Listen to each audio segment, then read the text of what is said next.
Okay, we're going to end this mini lecture with just a couple more really interesting little attitudes phenomena.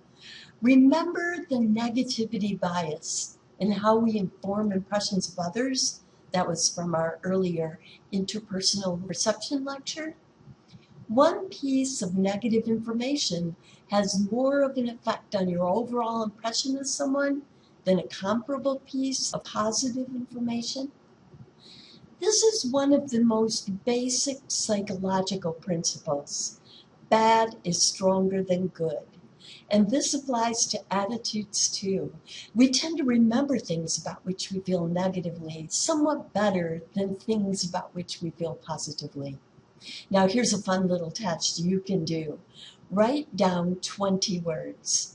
10 of them negative, like cancer and death, and 10 of them positive, like love and happiness. Put them in alternating order, so negative, positive, so on. Then test some of your friends. Read the list off to them quickly, wait a minute, then ask them to list all that they can individually recall. Most people recall more of the negative words. Another cool little attitudes phenomenon is the sleeper effect. Research on the sleeper effect shows that people often remember a message longer than they remember the source of the message. As a consequence, a message from an unreliable source can gain in its impact over time.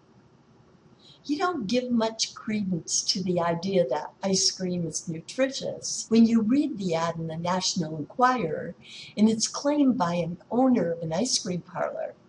But months later, when it is easy to confuse with the stacks of credible facts you've learned in your health and nutrition classes and textbooks, you feel better about consuming more ice cream. A delayed reaction, right?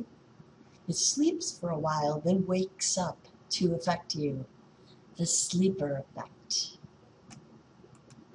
Remember Dr. Fallon, the researcher who discovered his own brain scan indicated psychopathy? He was motivated to search back through his family tree history, and he found a number of murders, indeed some serial killers. In fact, he found he was related to the infamous Lizzie Borden. Yup, the one who murdered her parents in 1892. How did he resolve the fact that he was a happily married man with a successful career with the fact that he had the brain of a psychopath? After self-scrutiny, he began to notice some of his own behavior patterns as being manipulative, obnoxiously competitive, egocentric, and aggressive, just not in a criminal manner. Dr. Fallon coined the term pro-social psychopath. Pro-social psychopath, an individual who lacks true empathy for others, but keeps his or her behavior within acceptable social norms due to being raised in a loving and nurturing environment. By acknowledging both the genetic and learning sources of attitudes, he was able to resolve his own cognitive dissonance. All right, so this concludes this lecture, and it also concludes the first section of this class, that of social cognition.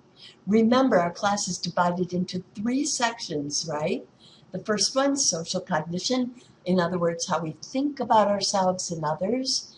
The second one, social influence, part 2, how we can influence and are influenced by others, coming up. And then finally, social relationships, how we relate to others. I wish you the best on your social cognition test. When we return to lecture, we will begin social influence by exploring group phenomena. How might your behavior change when you are in a group compared to alone?